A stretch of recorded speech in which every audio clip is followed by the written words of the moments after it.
Um, but then that leads us into Rampage on Friday night, April 1st, 2022.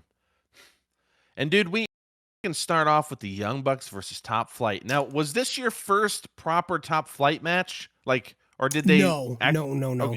They had Uh, one before, right? right. Uh, uh, Darius got injured very early in me starting to watch AEW. So I've seen them maybe once, I think. Really? Interesting. I thought it was before you got there, but that's fine. I believe you. Or I mean, Um, it might have been when I was catching up on it too, but I have seen them oh, previously. Because remember, I watched like everything leading up to Double or Nothing. oh, that's Uh, right. That's right. Yeah. Yeah, Top Flight were good and dark.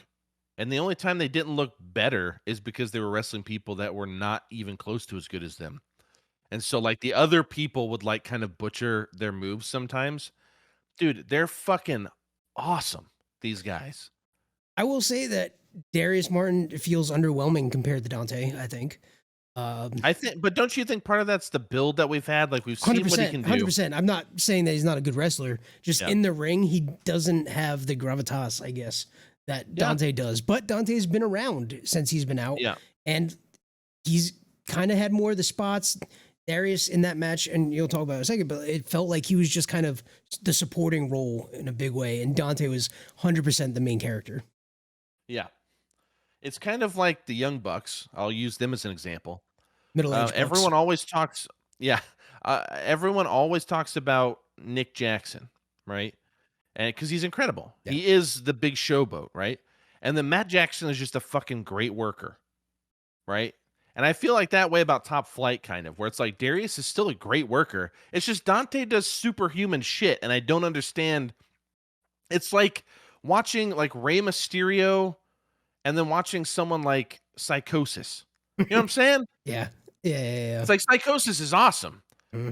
But when you put him up with like Rey Mysterio's doing this like super innovative shit. How can you even keep up with this guy? Yeah, You know what I'm exactly. saying? Yep.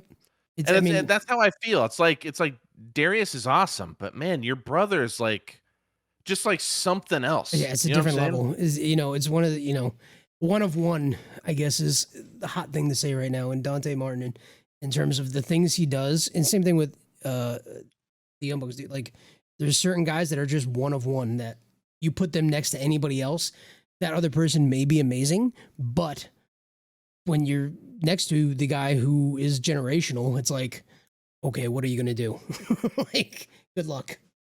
It's no joke, man. Yep. And honestly, in my notes, I literally just wrote, I don't even know what to say. There isn't one move more notable than another.